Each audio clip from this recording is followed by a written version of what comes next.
Welcome to the Miami Condo Minute. I'm Peter Zalewski. I'm a condo consultant. I'm also the founder of the Miami Condo Investing Club. Check out the website, miamicondo.club. If you give me a minute, I'll give you some valuable information about the South Florida condo market. What are we talking about today? We are talking about how individual unit owners of condos in Florida got two uppercuts through their hopes of receiving financial relief from state lawmakers just weeks before the 2025 Florida legislative session that's scheduled to begin on March 4th.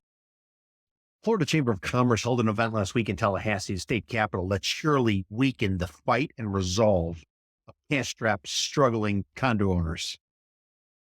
Two of the speakers at the event were key lawmakers out of Miami. One was Vicky Lopez, who's a Republican representing Key Biscayne and much of Greater Downtown Miami. The other key lawmaker was Daniel Perez. He's the Speaker of the House of Florida. He's also out of Miami. He's also Republican. Both speakers came out and said there will be no financial relief for condo owners, many of whom are cash strapped because maintenance fees have skyrocketed and special assessments, hefty special assessments have been put in place in 2025 as a result of revisions to the Florida condo law to ensure that buildings are safe and we don't see a repeat of the Surfside condo collapse tragedy where nearly 100 people died and a $1 billion with a B settlement was paid out to the families of the victims. Let me read to you the quotes attributed to these two key lawmakers by the Florida News Service.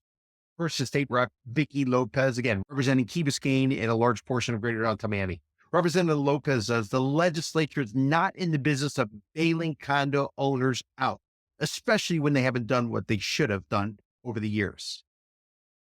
If you live in a single-family home and you have to replace your roof or your exterior doors and windows, I'm sure you'd be asking, well, where's my bailout? Florida Speaker of the House, Daniel Perez, again, a Republican out of Miami, he said, I do have to balance that with my responsibility as a speaker and make sure that we don't bail out and use taxpayer dollars for people that are in private homes.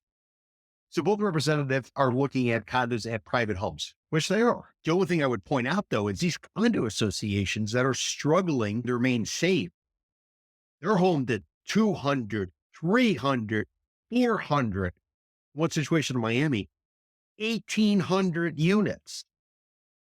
It's one thing to talk about a single family house on a block. It's another thing when you're talking about 300 properties on a block. If individual unit owners can't afford to pay the maintenance fees and or the special assessments that have been put in place as a result of mandatory studies that were required to try to get an understanding of what the condition is of all these different condo association buildings. What difference does it make to somebody living in a house? What difference does it make to somebody renting? Well, here's where it might